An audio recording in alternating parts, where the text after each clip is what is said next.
Okay, looks like we're live. Hi, everyone, and welcome. I'm Lauren McGoodwin. I'm thrilled to have you join us for our Work Smarter, Not Harder virtual event series brought to you by Atlassian's Team Playbook and Teamwork Lab. In this series, we really focus on providing you with actionable strategies and innovative practices to enhance your productivity without extending your work hours, right? We're all about working smarter.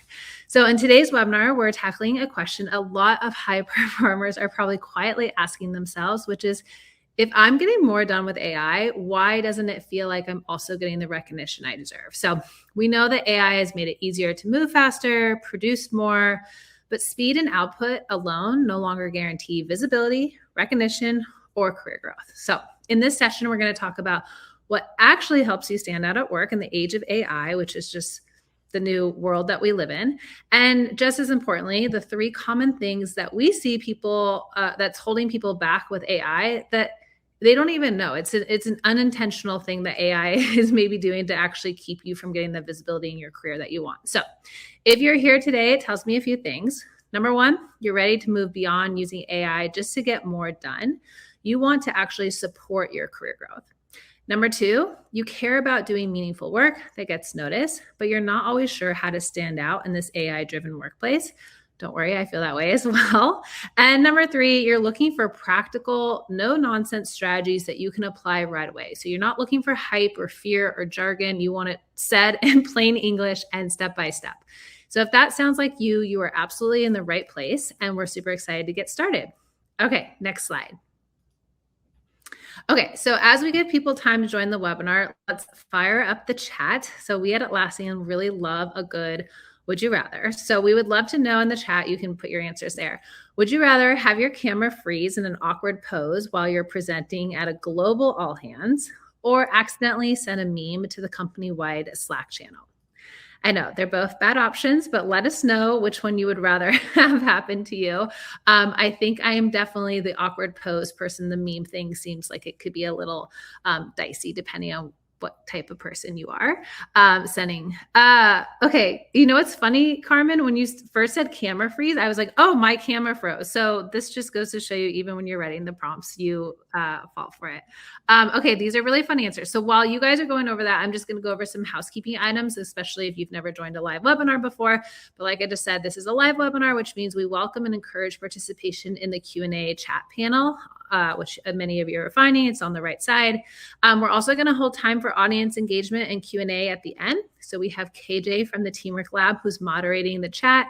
So as your questions pop up, she can capture them for us to answer at the end. Actually, and if you have questions, put them under the Q&A tab. That's how we actually will take them at the end. But the chat is great for you guys to interact with each other and for things like this.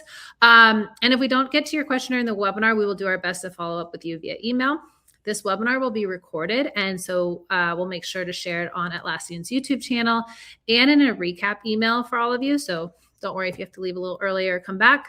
All right, great. I love all these answers. I know it's not an easy question, but I really appreciate you all getting comfortable in the chat. So it looks like camera freeze was the winner, or more people were comfortable with that. Okay, moving right along. Let's go to the next slide. Let's move into some quick introductions. So one more time, I'm Lauren McGoodwin. I'm your host and the Team Playbook Manager at Atlassian.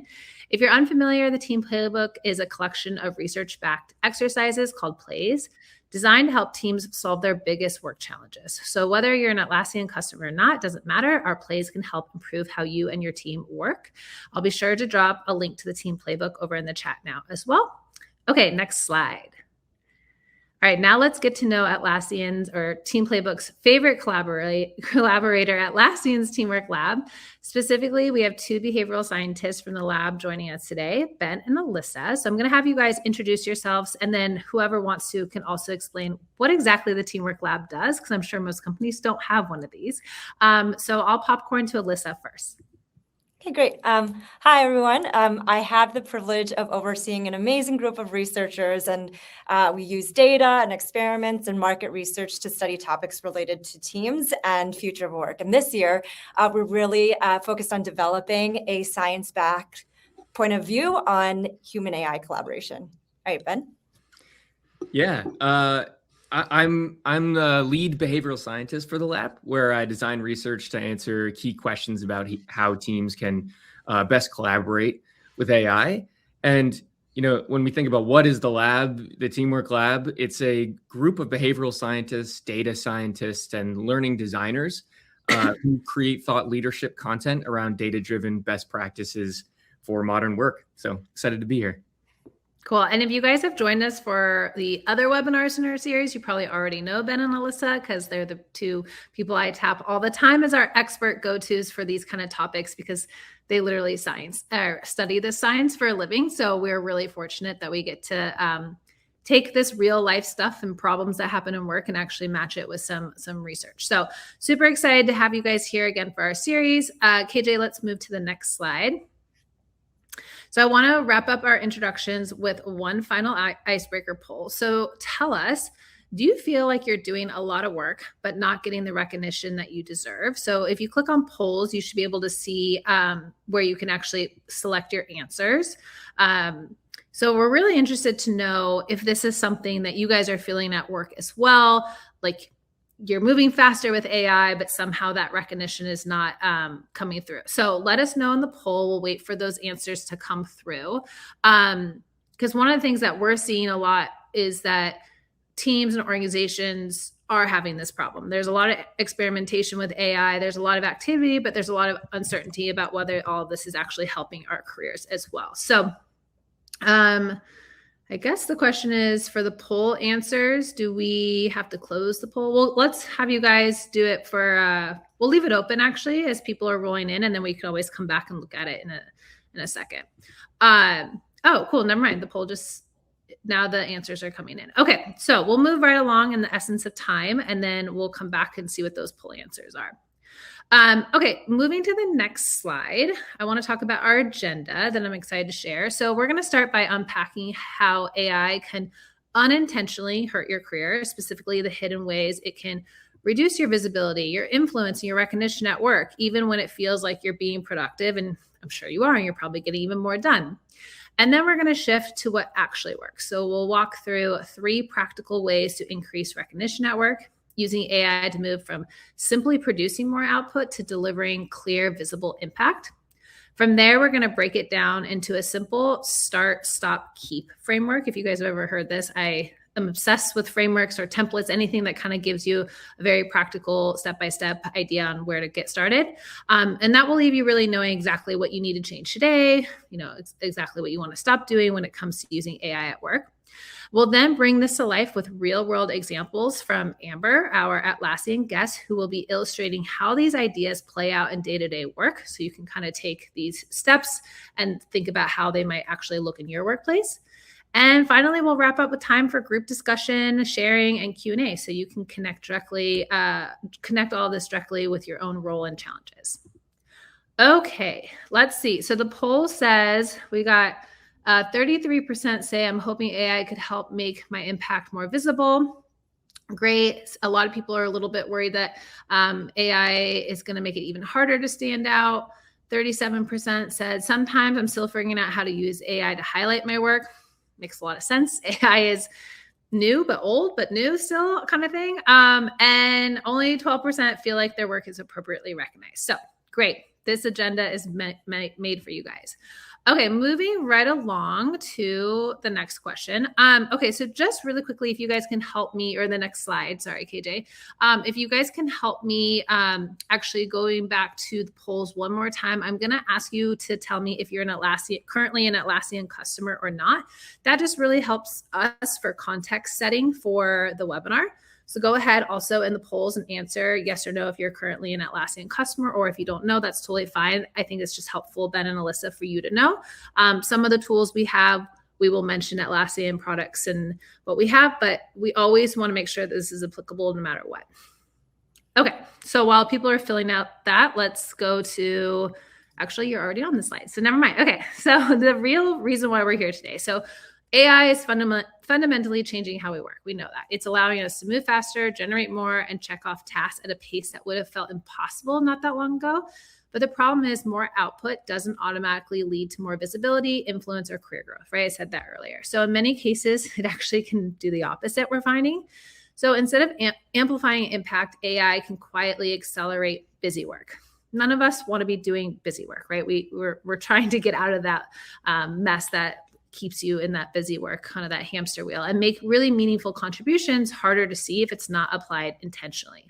And given how hard people are working, this gap between effort and recognition is more than frustrating. It's a real career risk, right? You need to make sure that your impact is getting recognized so you can grow your career. So before we talk about what to do differently, I want to take a step back. Ben, from a science perspective, why does increased AI-enabled outputs, so people who are creating more outputs thanks to AI, why do they so often fail to translate into visibility or influence at work? Yeah, this is a really, it has a funny thing when it comes to organizations, because with AI, the cost of doing work itself, right, like writing a page or writing code, gets really, really low. Low cost, which sounds great at an individual level, until you start to think about it at a team or departmental level, right? And suddenly everyone's churning out 5-10 times more content, more work than before. And the result is everyone's kind of drowning and not necessarily in high quality output, right? Like we've heard about AI slop, for example. And so even when AI can reduce that execution, the cost of execution, it can actually increase the cost of coordination. And you end up in this sort of chaotic environment. There are bottlenecks. People are constantly reviewing low quality work or don't have the time to read something, and goes on, right? And in that environment, you as an individual don't stand out simply by doing more. Visibility doesn't come from doing more. So there are missing pieces to getting that influence beyond just using AI for more. Yeah, it's funny. I think us as a society too, it's like we think of productivity as you're like, if you're productive, then you're doing good work and you're doing more. So it's almost like a mindset shift that we have happening here along with the behavior. Reminds me a lot when COVID happened and we a lot of us shifted to remote, and it was like all of a sudden this in-person face-to-face that became sort of like, oh, your proximity was part of your career growth. Now all of a sudden that was taken away. So now we have this like other problem that we have to adapt to. So, okay, love that. Okay, let's move to the next slide, because what Ben just described really highlights something important. Like I said, the issue isn't AI itself. It's the patterns that emerge when AI gets layered into our work without changing how impact is defined, communicated, or recognized. This is where things really start to break down.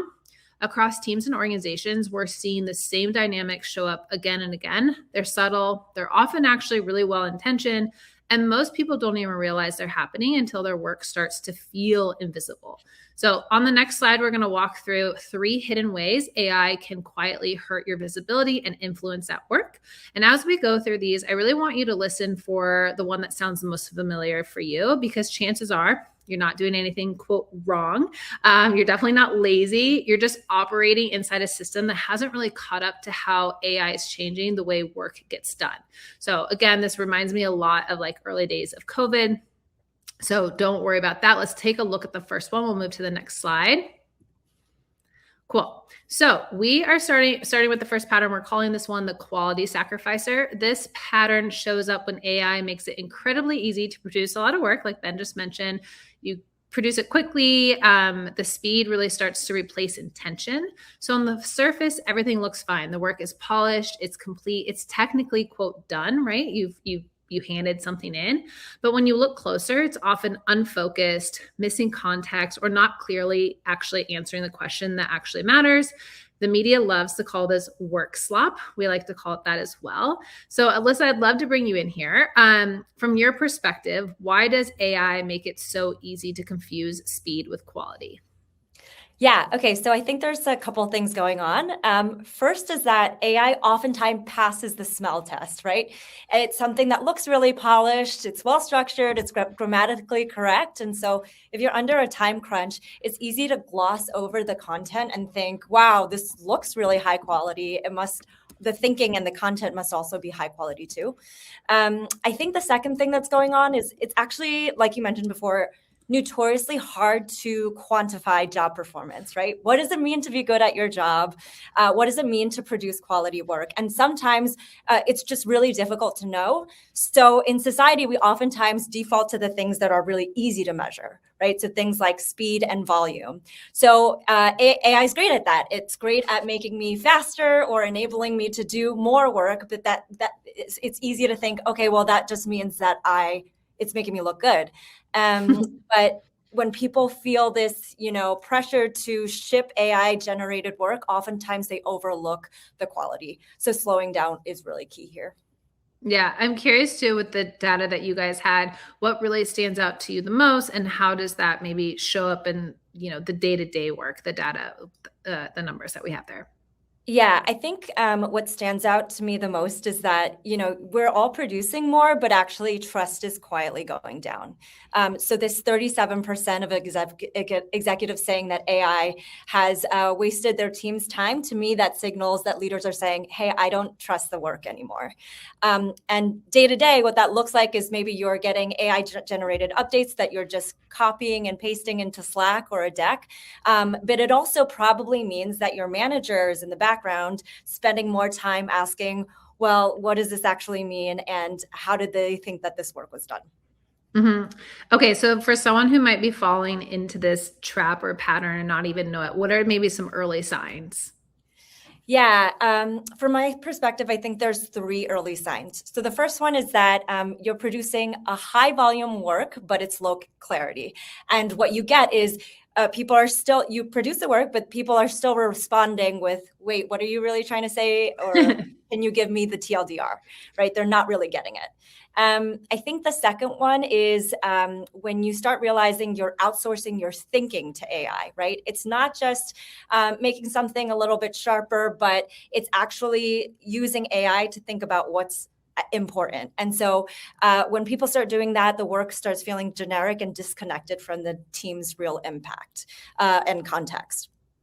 And finally, I think if you're starting to see a real difference between the effort you're putting in and then also how engaged people are with the work, I think that's a sign. So if you're shipping a lot of work, but stakeholders seem really quiet, they're not really reviewing your work, they've stopped asking you to lead the work, that's probably a sign that you need to change up your strategy with AI. Yeah, it's like they're just getting inundated with more words and more pages and more this and that. But they're like, I've started to tune it out because you're just giving me more without making it clear about what it is. Yeah. I really like the TLDR. If they're saying make this more concise or what it like summarizes for me. Yeah, it's probably a sign that you are running into this pattern. Okay, next slide. We've got another pattern that we want to talk about. Okay, so we're calling this one the rogue optimizer. This one shows up when AI genuinely makes someone faster, more efficient, more capable, but the speed stays individual instead of becoming collective, right? So you are moving super fast. You are creating all this content really quickly. So on the surface, it looks like success. One person's moving quickly, they're shipping more, they're solving problems faster. But here's the reality. Individual speed doesn't equal team progress. When everyone adopts AI differently, different tools, prompts, workflows, high performers can unintentionally go rogue. They move ahead of the team in ways others can't easily follow, reuse, or build on. And the hard truth is this: if you're the only one moving fast, outcomes don't change, right? So we see this show up as scattered tools, big gaps in AI proficiency, unclear handoffs, duplicate or reworked efforts. And the result? You're moving faster, but the team is moving in different directions. You have people basically moving in 20 different directions, which doesn't really help us. So when the impact doesn't scale beyond you, visibility and influence tend to stall. Ben, let's talk here about this stat I think really stood out to me. Teams that prioritize individual productivity over shared ways of working are 16% less likely to drive organizational-wide innovation. Let's talk a little bit about that. Why is this happening? Yeah, it makes a ton of sense, right? If you think about it, I mean, it's really a bottleneck problem, or at least that's one aspect of it for sure. So basically, unless you're a solo founder at a startup, coordinating work between people is key to a team's success. The team needs to collaborate to produce high quality work that leverages its members' unique expertise. And so if you have a team that uses workflows differently, or has mismatched AI usage, the result can sometimes even be worse off than a pre-AI state because those bottlenecks come up all over the place, work gets stuck, and delays pile up. And the rogue optimizers who are really focused on individual productivity, they can't solve those higher order problems on their own, right? There's only, sort of so much that they can address with optimization. And so it's kind of like, like you said, like it's kind of like running really fast into a wall, like you got to go a wall faster, but that's about it. And so if you scale that up, or rather it doesn't scale, the individual productivity benefits don't necessarily scale to the team or organizational level. Yeah, I think it's funny when AI first started, and I would love to know everyone's thoughts in the chat. Like it was all about personal productivity. And now we're kind of like hitting the brakes and being like, wait, maybe we've like gone rogue here a little bit too far and we need to pull this back in. I'd love to know in the chat, you guys, if you feel like this is sort of true in your organization. Like even if you are personally more productive or moving faster, it's like your team has to also be moving in the same direction. Otherwise, it's not actually that beneficial for you and your career. Okay, while you guys let me know in the chat, let's move to the next pattern. So the third pattern that we're seeing is called the AI consumer. This is as AI gets more capable, the real risk isn't just that we use it too much, is that we use it too narrowly. So this pattern really shows up when people rely on AI mainly to check boxes, drafting, summarizing, synthesizing, fast, transactional, mostly like things on autopilot. So instead of treating AI like a collaborator or a thought partner, it really just becomes your shortcut. And when that happens, something subtle but important shifts. We stop asking questions, we stop setting direction, and we stop sparring about ideas and having this like collaborative thinking and problem solving sessions. So over time, we're not stepping into the work, we're actually quietly stepping back from it. And while this kind of AI use can save you time, it rarely is going to lead to innovation or strategic impact. Those come when humans stay firmly in the driver's seat and use AI to challenge, extend, and sharpen their thinking. We see this pattern show up as deferring judgment to the tool, pulling back from ownership, or even feeling threatened by AI instead of directing it. So the result is obviously counterintuitive. Your role becomes more narrow, not stronger. I think of this as like the person who is indispensable to a role. We can't afford to lose you. You never get to grow your career because you have to stay in that role, versus the person who's invaluable at work is like the player on the field that can play any position. We can put you anywhere. So this is sort of how I like to think of this one. So instead of amplifying your influence, again, AI slowly kind of sidelines that human advantage. Alyssa, let's talk about why it's so easy for people to slip into this passive transactional AI use, especially because it's like everyone's probably getting yelled at to be using AI. And now it feels like, wait, now you've gone too far with it. So let's talk about that. Yeah, definitely. So I think that humans in general are cognitive misers, right? So we don't want to think hard if we don't have to. And so when we're faced with a challenging problem that requires a lot of hard thinking, and by the way, this is like precisely the types of tasks that humans are equipped for and best at, we instead just say, hey, gosh, this is hard. I don't want to do this. Let me just ask AI instead. Let me make AI do the hard thinking for me. Yeah. And if it's doing the thinking for you, I feel like you've lost the plot, right? Like we're the humans. We're supposed to keep thinking on this. I agree with that. I'm also kind of curious. There's a data point here. The one that stood out to me is that only 42% of users see AI as a strategic advisor, but those who do see, they have meaningful gains in quality, decision-making, creativity. So what does that tell you about this mindset versus capability that we're seeing? Yeah, I think it's a really important topic. So I think that mindset has a huge influence on capability, specifically your willingness to build that capability, right? So I'll give you an example. So if you just think about AI as this glorified Google search, you're not going to try very hard to experiment with what it could potentially do for you, right? You're probably having a very short conversation with it. Once it gives you the answer, you stop. But if you see it as a strategic advisor, you're going to push the boundaries for what AI can do, and it's going to look like a partnership with a lot of back and forths, right? So can I get AI to push my thinking a little bit more? Let me give it feedback. Let me iterate with it. I wonder if AI could generate a presentation or a spreadsheet for me. And when this is the mindset that you have with AI, as treating it as sort of a teammate, then it can help you do your best work, because you're going to develop more sophisticated and advanced ways of using with AI, which is how you're going to get the most ROI from it. Yeah, I love that. Okay, in the essence of time, I want to move to the next slide. And while we move to the next slide, I want you guys to think about which of these patterns maybe you relate the most to. I would just love to see it in the chat. I'd be curious if there's one that everybody's kind of relating more to. So the last one was the AI consumer, the middle one was the rogue optimizer, and the first one that we talked about was the quality sacrificer. And maybe you relate to all of them a little bit. So if any of these do feel a little uncomfortably familiar, you're not alone. What's important to notice is that none of these are failures. They're natural responses to this powerful new tool that we have that's moving faster than our habits, norms, and expectations can keep up with.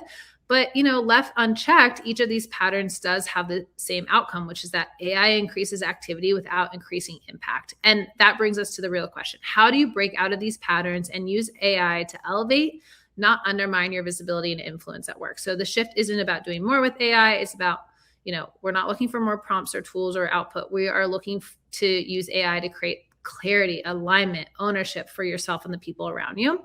So next, we're going to walk through 3 tangible strategies. Each one is designed to directly reverse one of these patterns. That's why I wanted you to notice which one maybe you relate the most to. That would be a good starting place. And we'll share some practical ideas, like I said, for what to start, stop, and keep doing starting today. So let's go ahead and move to our next slide. So you're on it. Tangible tip number 1. Okay, so our first tip is to use AI to sharpen your goals to achieve impact, not just output. Ben, this is a great tip to combat the quality sacrificer pattern. So tell us what this is and why it matters, and maybe even like what it looks like in practice. Yeah, something I wish more people talked about was using AI for goals, both for creating good goals and then also for pulling people closer to core organizational goals in their work. AI is really, really useful for gathering context from all reaches of the organization, reaching across silos of, so using it to pressure test how your team's goals complement or contrast other organizational goals, other team goals is a really great use case. You can give AI access to your org goals, and then ask it to surface any clear contradictions to your teams or individual goals. So then you can adjust, right? And that's something I think every team should be doing. It's a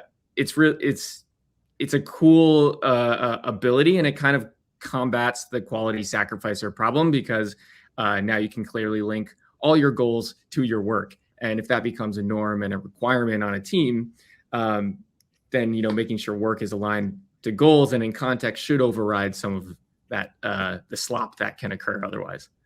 Yeah, absolutely. Let's move to the next slide, because I want to talk about some practices. Because I feel like this is the part where it gets really practical for people. Maybe you guys can envision this in your own day-to-day work. So Ben, share a few things on the list that made the list, maybe why they made the list, kind of some of your favorite go-tos. Yeah, I'd love if more teams saw AI as a chance to become even more agile and readily evolve goals when context changes. So, using AI to consistently surface information, both externally in the market, if it's relevant, internally from other teams, and then help decide whether it's a time to pivot or stay the course. In terms of stopping, I'd go back to my previous point about setting goals in isolation. You'd be shocked at how many organizations have goals that literally contradict each other, right? Like because of those silos. So, ship novel designs to stand out, but also maintain a consistent UI, something like that. Though that happens a lot, and AI can really help surface those and reconcile that tension, and then keep using goals to prioritize work.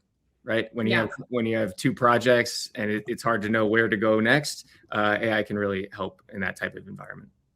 Yeah, I'm just laughing about the goals that contradict themselves just because sometimes you just don't know what you don't know. And like you might not know about another team's goals, and AI is like a very simple tool that could help you know that. And then, you can go down a path of like, okay, let's talk about this goal and why we're doing these two separate things. I really like this, and I also feel like it's kind of like a pause before you just move forward. I feel oftentimes like we set goals and like now the train is moving and the train doesn't stop, and this is sort of like the stop. Like we're stopping here. The train has stopped. We're going to reassess and decide like what path to continue. And just so you guys know, we do have a couple tools that you can use today to put this into action. So on the team playbook, we have the OKR play that will actually help you set goals. And then if you're an Atlassian customer, you could actually use the OKR generated robo agent to help you as well. So two free resources that will help do exactly what Ben just talked about, which is using AI to get this clarity and alignment with your goals. So it's really nice sort of when it is a little bit plug and play in that way. Okay, let's talk about the next tip, moving right along.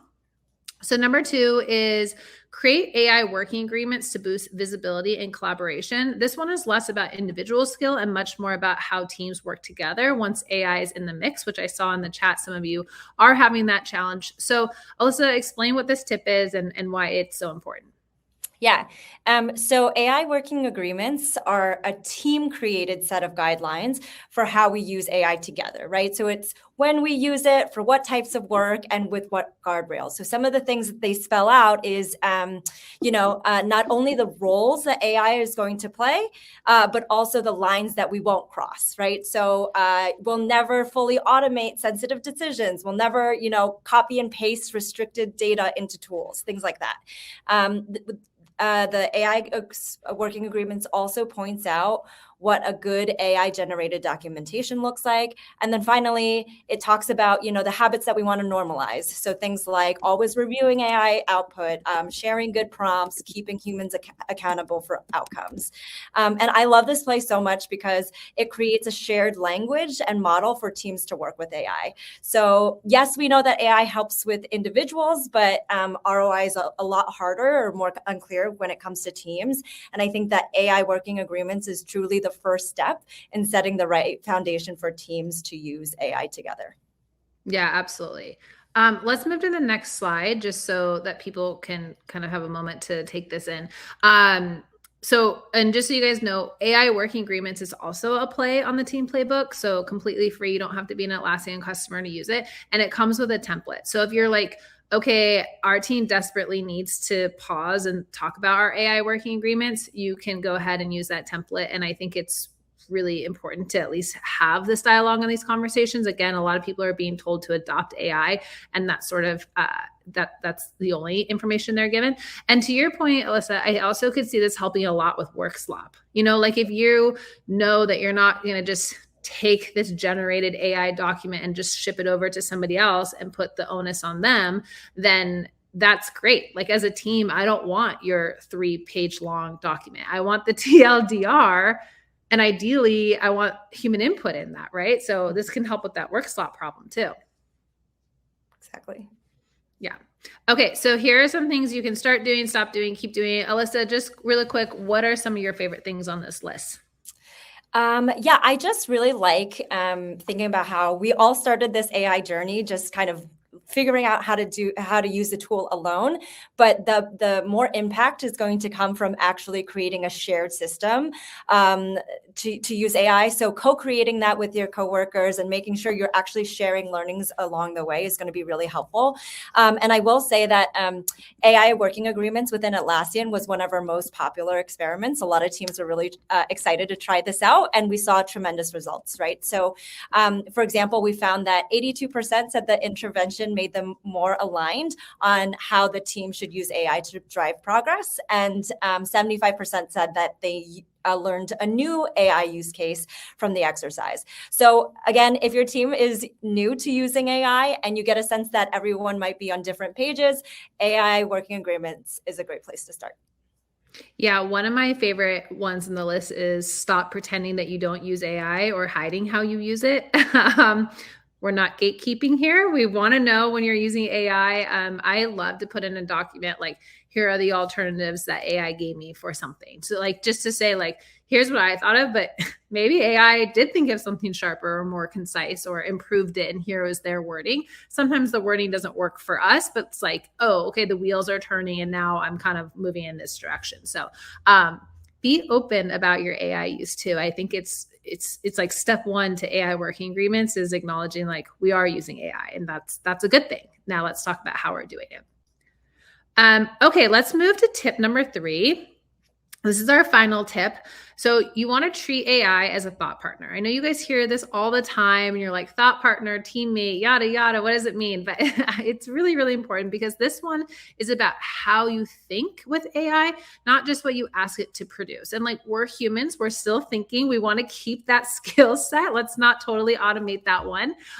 So this one I think is really important. So Alyssa, break down maybe what this tip means a little bit more and how it helps combat the AI consumer problem that we talked about earlier.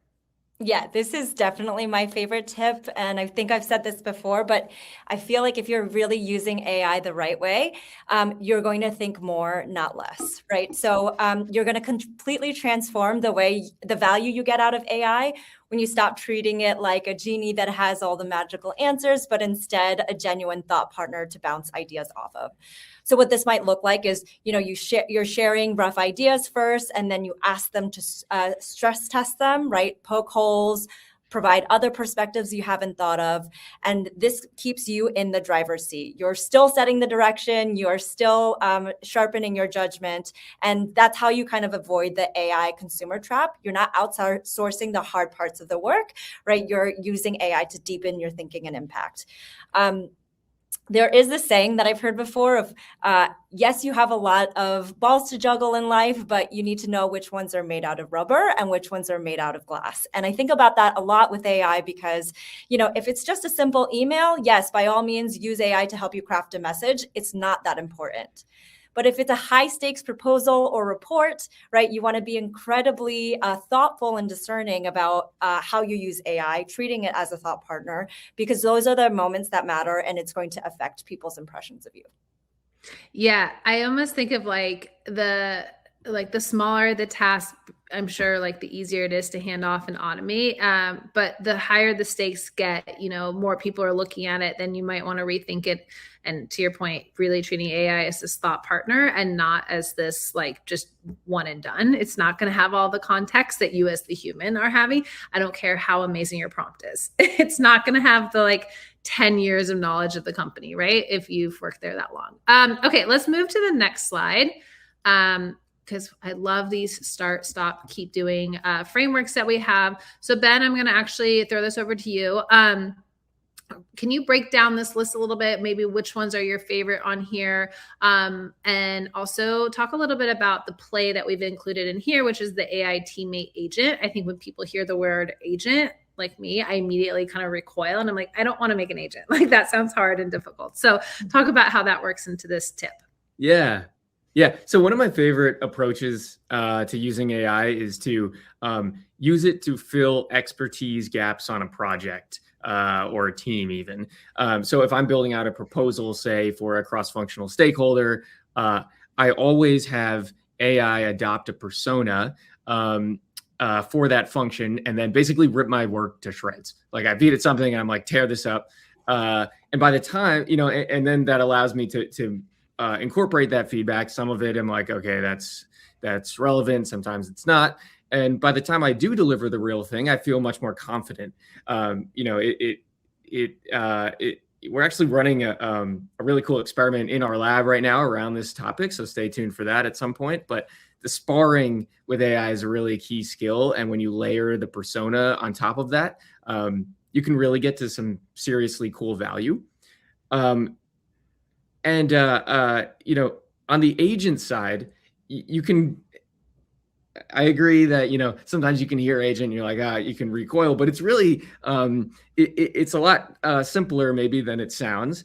And as you get deeper into working with AI, as Alyssa and I have both mentioned here, you start to see that the context is really, really, really key, right? And the great thing about an agent is you can be even more tactical and thoughtful about what context you give the agent. So you can purposely sort of fence off this area of knowledge and give it that, and then maybe a different agent, you give it over here, and then you can play them against each other, and you start to get into these really cool loops of feedback from each other. And so we have a play where it walks you through building your first agent, you can feed it your goals, a team charter, your yearly strategy page, whatever, and then you can play off it that way. So there's a lot of routes to go, but that play should help you get started. Yeah. And again, plays are completely free. You don't have to be an Atlassian customer. And I will say it's actually one of our most popular play, which makes me excited that people are experimenting and not feeling as intimidated as I was about the word agent. So that is fantastic. This is all really, really helpful. I feel like thinking about the patterns, thinking about which tips can help combat. You've got some real tangible start, stop, keep doing items in each list.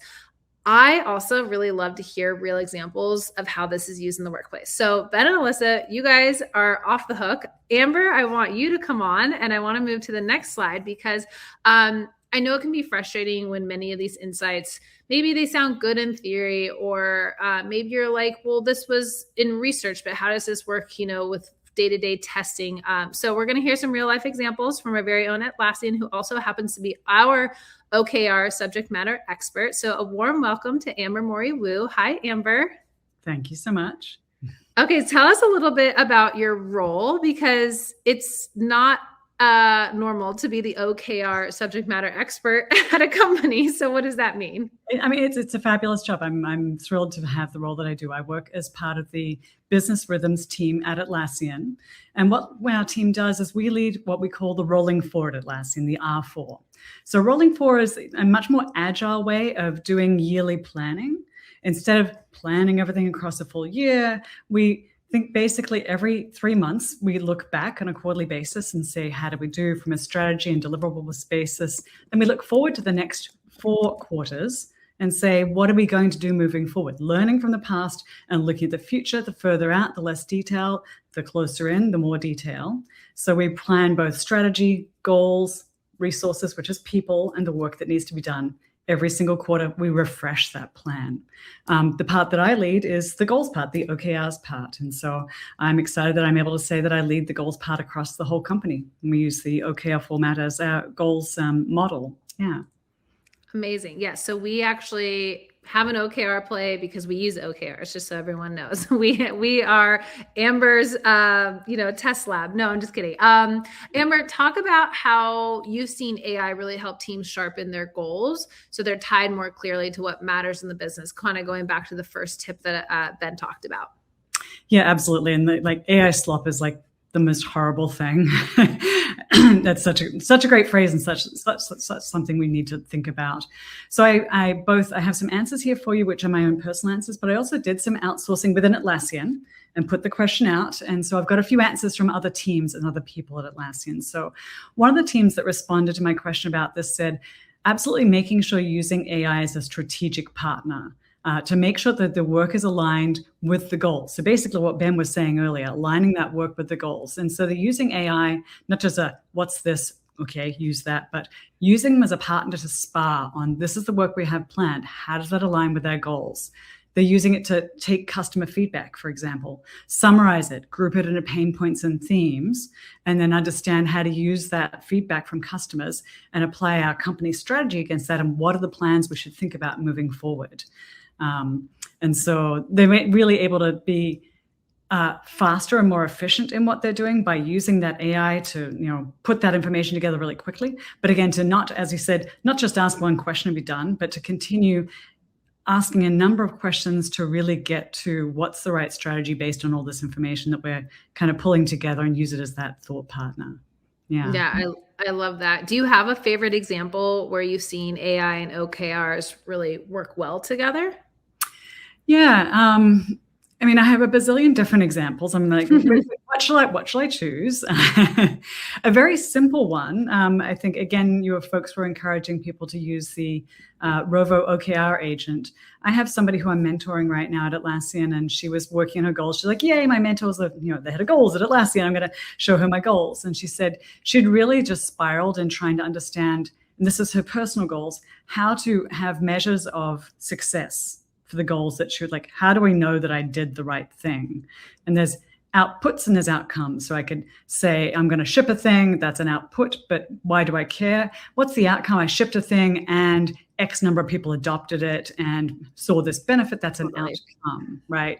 And so she had basically been kind of spiraling on, how do I figure out how to make sure that this goal is successful? So she'd spent, 2 hours here, 2 hours there, trying to get these good. And she finally pasted her goals into Rovo, asked for some ideas for measurable outcomes. Rovo generated several outcomes per goal. She reviewed them, selected what she thought was the best, did some editing. So it's back. Let's take it verbatim. It gave her some great ideas, but she still looked at them, incorporated them, made them into her own. And she'd been stalled for weeks on creating these goals. She said basically 30 minutes end to end using Rovo, she was done. She's like, this is amazing. So it saved her so much time, but pushed her so much quickly forward into the right result. Wow, I love that. And I also feel like the output versus outcome is a common challenge that a lot of us have when it comes to setting goals. It's like, I kind of know what I want to do, but I might not have a way to talk about this as the impact or the outcome. Sometimes I do feel like it's kind of like a goals language that we have to learn. And it's really nice that AI can maybe help you, because sometimes you're just like, I need to find the words to articulate this. So, okay. So I have one more question for you before we move to Q&A. So just so you guys know, if you have any questions for Ben and Alyssa or Amber, we're going to move into that after this last question for Amber. So Amber, my last question for you is, I know that you were actually a key subject matter expert for the Teamwork Lab in building the AI agent that we just talked about, that we also linked the OKR generator. So what impact has this agent made in the business? Are you seeing that actually more people are using it? Like if it's there, people will use it. So let us know. Yeah, it's interesting. We went and got some stats on how many people are using the Rovo agent. I've done some light promotion, but honestly, I haven't promoted it in a while, and it probably should have been. But we have a couple thousand people using on a weekly basis. I was blown away by the stats, and it's back to my personal example. I was stalled with that blank page problem. I was like, all right, I need to make some videos about OKRs. Like my job, my job is to educate the company about OKRs, right? I'm sitting there staring at my blank page, going, I need to make a video series. So I went to Rovo, and I've got a Confluence section about OKRs, and I went into Rovo and I was very specific and said, hey, Rovo, I need to create training for new managers at Atlassian. I want bite-sized videos, 2 to 4 minutes in length, across a number of different topics, make them create Q&A at the end of it to test for understanding. So I put in a really specific prompt into Rovo, pointed it at the page, which I spent so much time on, creating that education, and Rovo spat out the 8 different topics, an outline of what that should look like. I went back in and made sure it gave me the some questions like, the testing at the end, do I understand this, etc. And it was amazing. Instead of a blank page, I suddenly had an outline for these videos that I need to create. I was absolutely blown away. I was like, and so again, did I go in and do some editing? Did I go in and do some tweaking? Absolutely. But then I went in and said, hey, Rovo, write me a script for each of these, right? I'm like, let's take it the next level. So I never just stopped at that first prompt. Be detailed in your prompting, keep following up, keep pushing further, keep getting more, and you just get more and more. And so it put everything together. Again, going in, am I doing editing? Am I making tweaks? Am I changing it? The biggest key to that, number one, I kept asking more questions and giving it as much detail as I could. But number two, I pointed it at, thank you very much, some really good quality content. So I think of AI as the top level on the foundation of your content. And if your content is good and AI is on that foundation of good content, you'll get really good information out of AI. But if your foundation, if your content is not great, you won't get good quality out of it. And so I was able to combine the power of AI with good quality content to really push things ahead and just supercharge the speed I was able to, create these videos. I love that. And it's such an example of like okay, you didn't maybe have the skill set to create video content before, but now with AI, you're stretching your skill set and you're like, okay, I have this really good context, give me a starting place. And now you're also making videos, which is probably not in your original job description of like make videos to, to teach people about setting goals. So I also think that's a really cool thing about AI. It's actually expanding our jobs because it's allowing us to do more things. And then we have this challenge of like doing more isn't always the best thing too. So we have to like keep the context really front and center with that. Yeah. Okay, I love that. We're going to move to some questions. If you guys have any questions for us, feel free to put them. Katie, you can move to the next slide. Move them or put them in the Q&A section. So we'll take them there. I know it's been incredibly valuable, at least for me, to pair really this science with the real world stories. So thank you, Amber, again, for sharing your perspective and those examples. I'm sure you have a gazillion examples that you could have shared like that, and it's really impressive. So as we wrap up, let's zoom out for a quick little recap of what we've covered so far. So we started with how AI can quietly undermine visibility at work when speed outpaces intention, alignment, and ownership. So whether that's prioritizing output over impact or outcome, as Amber just said, moving fast in isolation, or really just deferring judgment to the tool. We talked about that. And then we covered 3 practical ways to stand out with AI. They were sharpening goals so that you're driving outcomes, not just producing work. Number 2 was creating AI working agreements so collaboration and visibility scales, right? You don't want to be the rogue optimizer who's doing so much more than everybody else, because ultimately it's the team that needs to be able to move forward. And Ben talked about like the coordination part of things. And then number 3, treating AI as a thought partner that strengthens, not replaces your thinking, right? I know that's kind of the new big fear that we have with, not maybe like fear, but thing with AI that we want to be really thoughtful about is I'm not just asking AI to do this and then shipping it off, right? You still are the human in all this. So those were the 3 tips that we talked about. We also talked about how OKRs and AI together can increase impact at the individual level, not just at the executive level, right? OKRs are something we all probably are setting at our companies. So with clear outcome-driven goals, AI really can be this force multiplier. And I think for me, the through line in all this is really simple. AI is not going to be the thing that creates visibility on its own. It's your intentional use with AI that's going to create clarity, alignment, ownership. Your work's going to be easier to understand. People are going to trust you. You're going to have a reputation at work that when you are handing something in, it's not work slop, right? And that's really, really important for your own career growth. So moving to the next slide. A couple of things just so you guys can go deeper on how AI can enhance collaboration and fuel your career growth. So like I mentioned, we have Atlassian's team Playbook, which included the AI plays that we talked about today, but we have a lot of AI plays on there. So feel free. It's a completely free resource. We also have Atlassian's AI collaboration report, which is packed with insights, research, and strategies to help you lead and innovate with AI. This is especially valuable if maybe you have a manager you want to nudge to kind of understand why you want to drive some of these initiatives. And what's really fun is when they made the report, we also made a free quiz so you can discover what type of AI collaborator you are. So it's just a really fun, practical way to understand your strengths and where you can grow. And if you missed anything today, don't worry. It's all going to be in the replay. All the links are here in the chat. So we'll just leave this slide up and go to the Q&A. So KJ, I'll throw it over to you. Hey, everyone. We have some great questions. I'm going to kick off with a good one from Michelle, which is a really common question.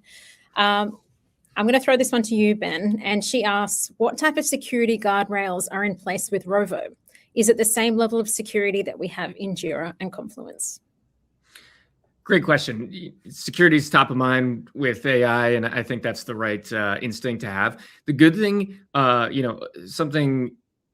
me preface it with this, is like, for more detail on all this type of, on everything around Rovo and security, you can check out more on the website, and you can learn tons of information there. But the main point that I'll highlight is that for each individual user of Rovo, the information that's available respects the permissions of that individual user. So, if you have a page in Confluence that's available, say for you to see, then it could be surfaced from Rovo. If it was locked down to them, then it wouldn't surface them to Rovo. So that's what I'll say overall, but mostly direct you to the website there.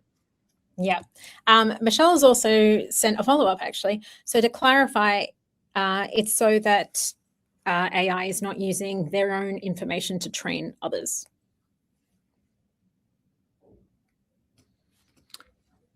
Okay, so it is not using our information to train others. I'm going to direct you to the website, I think, for more information on that one. Maybe we can have a discussion a little bit more about to clarify what exactly the question is, but hopefully there's more information on the website there. Cool. Thank you. I'm going to throw the next one to you, Alyssa, and that is from Andrew, which is, how do you reconcile the mismatch of expectations between leadership and domain experts about the capabilities of AI? Yeah, I really love this question. I think it's really important because oftentimes there does seem to be a mismatch of expectations where leaders are like, okay, great, let's everybody use AI. AI is a magic bullet. And domain experts are really kind of much more, I guess, nuanced in understanding where the limitations of AI is. Here's, how we think about it at Atlassian is if you're just thinking about the general case of AI, you're not going to get very far. It's really important to build functional use cases by domain to understand, kind of mapping out where AI's capabilities are. Are there so for example, in marketing, are there certain areas where, yes, you should be using AI all the time? Are there other areas where you should be augmenting AI? And then are there areas where actually AI shouldn't touch this work yet? And I think building a really clear understanding of, within a specific function, which use cases are best for AI and which use cases should not be touched by AI, will kind of just help leadership understand what the map of, the best kind of bets are in the moment. And of course, AI is really going to change and evolve, and it's been evolving really fast. So what the best use cases are today aren't necessarily going to be the best use cases tomorrow. But again, it starts to really start that dialogue between the two. Wonderful. Thanks, Alyssa. I think that's one of your favorite topics, actually. Okay, next question comes, it's for you, Ben, this time from Tracy. So in order to show that work smarter isn't just about finishing tasks faster, it's about moving from being a doer to a director. So there's a value shift. What does hard work look like when AI is your partner? How do we actually redefine a productive day? If AI is saving us 4 hours of hard work, but our company culture still values visible busyness, how do we protect that save time for high-level thinking without looking like we're doing less? Fantastic question. Honestly, this is kind of like the crux of this webinar, I would say. And I do think it's almost like one of the burdens that, high performers sometimes have to carry at organizations that value busyness. And I think a key point is being, as some of the tips we've talked about here, right, is like stepping up and having impact on process level decisions about AI, right? So at the team level, rather than simply, churning out work as you would in the past, or AI enabled busyness, as you say, like we can step it up to, suggest team level processes of how to embed AI and integrate that at the team level. And there you can start to sort of shift the narrative, at least within the team, to move away from productive busyness and towards impact, right? Outcomes over outputs, as Amber said. And I think AI working agreements, honestly, is a good way to launch that type of discussion at the team level. Yeah, I love that tip. And also, like, defining what is a productive day in your AI working agreements, I think would be fantastic. Like you could just add that into the discussion. So Tracy, I think you really summed up everyone's biggest challenge with AI in that one question. Luckily, Ben and Alyssa are studying this for you, but you're right. It's every organization is going to have to make shifts. This really reminds me of like COVID. And it was like, we can't just go remote and not change anything. There's a value shift. There's a conversation that has to be had. And this is sort of the new thing that's happening at work and shifting things in a good way. So the good news is we're all capable of adapting and doing this. And hopefully these tools and these plays are a really good starting point to start this discussion. So just want to thank everybody for joining today's webinar. One second. I just got a security question from earlier. So I started my career in security at Atlassian once upon a time, and I wanted to search to make sure I gave the right answer to that person. Your data is not used for AI model training. Customer data, I'm reading this off our website, and I'll put the link in, including data submitted or generated by Rovo Atlassian Intelligence, is never used to train, fine-tune, or improve AI models or services. So your customer data is absolutely your data. It stays within the walls of your company. So I wanted to make that really clear because that's a really important question. I want to make sure we address that correctly. I'll throw the link in. Sorry about that. Back to No, it's great. That's a very important thing to say. And now with that, we can end because now we know we're all safe. No, thank you everyone for joining today's live webinar. We'll catch you on our next Work Smarter, Not Harder series. You guys have actually given us some really good ideas for future topics. So have a fantastic day and we'll see you on the next one. And we'll email out the replay and you can also catch it on Atlassian's YouTube channel. Thanks a lot, guys.